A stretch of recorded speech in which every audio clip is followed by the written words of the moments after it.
Hello everyone, welcome back Asia online edu. तो बच्चों, जैसा कि पिछले सिलेबस में मैंने आपको इंग्लिश के विषय में जो सिलेबस था क्लास 10th का, उसके विषय में बता चुका हूँ। तो आज हम बात करने वाले हैं इंग्लिश क्लास 10th जो फर्स्ट फ्लाइट है, प्रोज और पोइट्री। तो उसका जो फर्स्ट लेसन है, फर्स्ट लेसन के विषय में उसकी समरी बताऊँगा, उसका सारांश बताऊँगा। तो सभी ध्यानपूर्वक सुनेंगे। फर्स्ट लेसन आपका है ये ए लेटर टू गॉड। जी.एल. फिंट इसके राइटर रहेंगे। अब इसकी समरी के बारे में बात करते हैं। सभी अपनी अपनी बुक निकाल के सामने रखेंगे और मैं इसको पढ़ने जा रहा हूँ, तो ध्यान से सुनिएगा। ए लेटर टू गॉड ये लेसन का नाम रहेगा। फर्स्ट फ्लाइट के अंतर्गत है ये। जी.एल. फिंट इसके राइटर हैं। तो सबसे पहले बात कर लेते हैं अबाउट दी ऑथर की। The author of the story a letter to God, यानी कि इस कहानी के जो लेखक हैं, ऑथर लेखक को कहते हैं, स्टोरी कहानी को कहते हैं। ए लेटर टू गॉड का मतलब है भगवान के लिए एक पत्र। तो इसके जो राइटर हैं, लेखक हैं, वो हैं G L. Fuentes. Okay, he was one of the greatest writers of that time, अर्थात वह उस समय के, दैट टाइम उस समय के, ग्रेटेस्ट यानी कि महान, राइटर्स मतलब लेखक थे। यानी कि वह कौन? जी.एल. फिंट्स उस समय के बहुत ही महान लेखक थे। He was a Mexican poet, वो एक मैक्सिको में उनका जन्म हुआ था, तो इसलिए उनको मैक्सिकन पोइट भी थे वो। नॉवलिस्ट, उपन्यासकार भी थे। एंड आल्सो जर्नलिस्ट, और वो एक पत्रकार का भी काम करते थे। ये सारी क्वालिटीज़ उनमें थी, पोइट, नॉवलिस्ट और journalist. The story revolved around the idea of having unquestionable faith in God. Story यानी कहानी, रिवॉल्व यानी कि भरी हुई है पूरी, अराउंड चारों तरफ से, आइडियाओं से। फेथ इन गॉड यानी भगवान के प्रति विश्वास, यानी कि जो इस कहानी में जो मुख्य पात्र है लेंचो, उसका भगवान के प्रति बहुत अधिक दृढ़ विश्वास था। तो इस कहानी के अंतर्गत भगवान के प्रति कितना विश्वास है उनका, इसी के विषय में बताया गया है। अब बात करते हैं अबाउट दी लेसन की। द स्टोरी, ये जो कहानी है, ए लेटर टू गॉड यानी भगवान के लिए एक पत्र, बाय जी.एल. फिंट्स। जी.एल. फिंट्स इसके राइटर हैं। Depicts unwavering faith of a farmer in God, यानी कि इस कहानी में बताया गया है फेथ यानी कि विश्वास।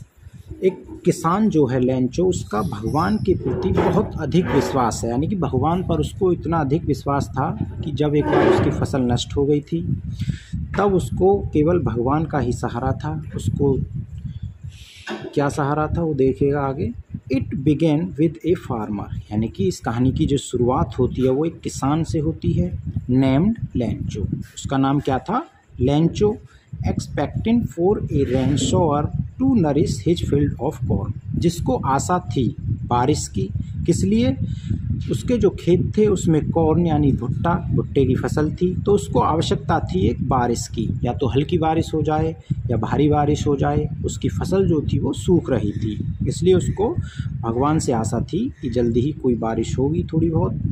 ही इज कॉन्फिडेंट, उसको विश्वास था, कॉन्फिडेंट था, that his harvest is going to yield his profit just like it does every year, यानी कि उसको क्या विश्वास था कि उसकी जो हार्वेस्ट यानी जो फसल थी उसकी बहुत ही अच्छी होगी, बहुत प्रॉफिट होगा, लाभ होगा, जिस प्रकार से प्रत्येक वर्ष उसको लाभ होता है। यानी कि उसे पूरा विश्वास था, उसकी फसल जो थी बहुत अच्छी थी। लेकिन उसकी फसल बिल्कुल नष्ट हो जाती है। कैसे? क्योंकि जो बारिश थी वो बहुत ही तेज़ बारिश पड़ती है, और बारिश के साथ साथ ओले भी पड़ते हैं, और उसकी जो लेंचो की फसल थी वो सब कुछ नष्ट हो जाता है, कुछ नहीं बचता है। तो इस वजह से लेंचो जो था वो बहुत दुखी हो जाता है, और फिर वह भगवान के लिए लेटर लिखता है, ए लेटर टू गॉड। यानी कि ये कहानी यहीं से शुरू होती है, ए लेटर टू गॉड, जब उसकी फसल नष्ट हो जाती है और वो भगवान पर विश्वास रखता है, पूर्ण विश्वास था कि भगवान उसकी मदद अवश्य करेंगे। तो अब देखते हैं इस कहानी का आगे सारांश, क्या समरी होती है, क्या बात होती है, कितने पैसे मिलते हैं लेंचो को। क्या भगवान आते हैं उसके लेटर को पढ़ के पैसे देने के लिए? तो कहानी में अंत तक बने रहिएगा। अगर चैनल को सब्सक्राइब नहीं किया है तो चैनल को सब्सक्राइब करें, और अगर वीडियो पसंद आए तो वीडियो को लाइक करना ना भूलें। चलिए शुरू करते हैं। तो बच्चों, अब आ चुके हैं हम इसके मेन पैराग्राफ पर। फर्स्ट पैराग्राफ है आपका, तो इसको स्टार्ट करते हैं, ध्यान से सुनिएगा। द हाउस यानी कि जो घर था लेंचो का, the only one in the entire valley. Entire valley यानी कि पूरी घाटी में, यानी पूरी घाटी में लेंचो का अकेला घर था। Set on the crest of a low hill. Low hill यानी कि एक नीची पहाड़ी पर, क्रेस्ट यानी कि चोटी, सेट मतलब स्थित था। उसका जो घर था वो एक नीची पहाड़ी की चोटी पर स्थित था। फ्रॉम दिस हाइट यानी कि इस हाइट से one could see the river यानी कि कोई भी देख सकता था क्या? द रिवर नदी, एंड द फील्ड खेतों को, ऑफ राइप कॉर्न जो फसलें पकी हुई थी, कॉर्न यानी भुट्टे की फसल होती है, डॉटेड विद द फ्लावर्स और फूलों की खेती भी थी लेंचो की। तो उसकी जो ऊंचाई थी चोटी की इतनी थी कि वहाँ से आसानी से नदियों को, पकी हुई फसलों को, फूलों की खेती को, सबको देखा जा सकता था। That always promised a good harvest यानी कि जो हमेशा से वादा करते थे एक अच्छी फसल होने का। जो खेत थे वो फसल अच्छी देने का वादा करते हैं। The only thing the earth needed was a downpour यानी कि एक वस्तु की आवश्यकता थी, किसको? अर्थ पृथ्वी को। वाज ए डाउनपोर यानी कि मूसलाधार बारिश। डाउनपोर मतलब मूसलाधार बारिश। एट लीस्ट ए शॉयर या कुछ बारिश की बौछार यानी कि हल्की बारिश हो जाए या फिर मूसलाधार बारिश हो जाए, पृथ्वी को इसकी आवश्यकता थी, खेतों को आवश्यकता थी। Through out the morning Lencho, अब जब सुबह होती है लेंचो खेतों की तरफ जाता है। Who knew his fields intimately, जो कि अपने खेतों को बहुत ही नज़दीक से देखता है, नज़दीक से जानता है। Had done nothing else but see the sky towards the north east यानी कि वो कर तो कुछ नहीं सकता है सिवाय आसमान की तरफ देखने के। वो आसमान की तरफ देखता है कि शायद कोई बादल आ रहे हों, शायद बारिश हो जाए, तो वो केवल आसमान की तरफ देखने की आशा है उसको कि शायद कुछ बारिश हो जाए। Now we are really going to get some water women. Women यानी कि एक औरत है, कौन? लेंचो की पत्नी। अब वो कहती है कि अब वास्तव में ही हमको बारिश की आवश्यकता है, वास्तव में बारिश की आवश्यकता है खेतों को। The women who was preparing super replied यानी कि जो रात्रि का भोजन तैयार कर रही थी वो भी कहती हैं यस गुड विलिंग यानी कि यस गॉड विलिंग यानी अगर भगवान की इच्छा हो। विलिंग इच्छा, गॉड भगवान, अगर भगवान ने चाहा, भगवान की इच्छा है तो बारिश अवश्य होगी। ये हो गया आपका फर्स्ट पैराग्राफ यहाँ तक, ठीक है। यहाँ पर ये कुछ मीनिंग दी गई हैं, ये अपनी बुक्स में याद कर लेना, ठीक है। और सेकंड पैराग्राफ की तरफ चलते हैं। The older boys were working in the field यानी कि जो उसके बड़े बच्चे थे, लेंचो के बड़े बेटे थे, वो क्या कर रहे थे? वर्किंग, कार्य कर रहे थे। इन द फील्ड खेत में कार्य कर रहे थे। While the smaller ones were playing near the house और जो छोटे वाले बच्चे थे उसके क्या कर रहे थे? वो घर के पास में ही प्लेइंग यानी कि खेल रहे थे। The women call to them all, तो जो औरत यानी कि उन बच्चों की मम्मी, लेंचो की पत्नी, सभी को बुलाती है, किस लिए? कम फॉर डिनर यानी कि आ जाओ और भोजन कर लो। डिनर रात्रि भोज के लिए कहते हैं, रात के खाने के लिए कहते हैं। तो कहती है कि सभी आ जाओ और रात्रि का भोजन कर लो। It was during the meal that यानी कि जैसे ही वो भोजन करने ही वाले थे, start just as Lencho had predicted यानी कि जो लेंचो ने भविष्यवाणी की थी, यानी बारिश की जो भविष्यवाणी की थी कि शायद बारिश हो जाए।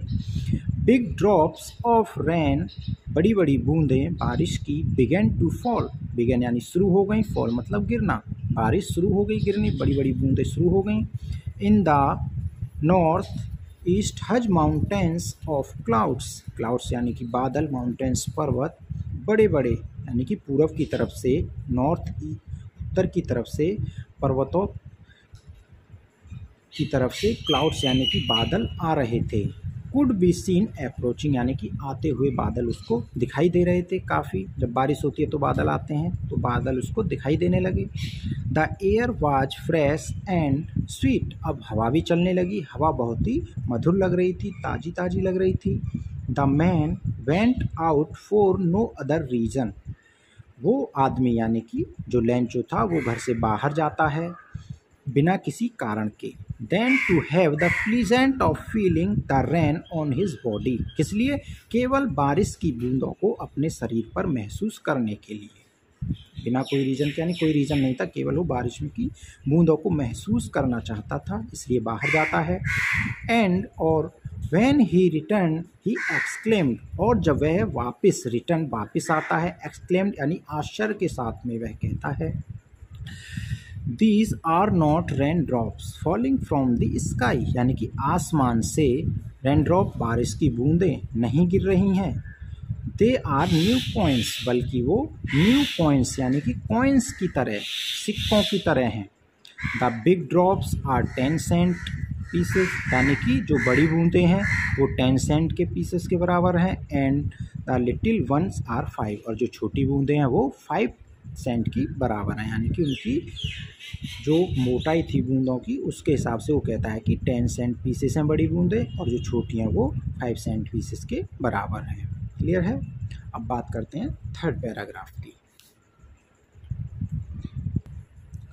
With a satisfied expression, he regarded the field of ripe corn with its flowers, gaping in a curtain of rain, यानी कि उसने अब संतुष्ट पूर्वक, अब उसे संतुष्टि मिल गई, बारिश होने लगी, तो उसने अपनी पकी हुई फसलों को, फूलों की खेतियों को देखा, बारिश को आगोश में ले लिया है उसको, यानी कि बारिश के अनावरण में लिपट चुकी है।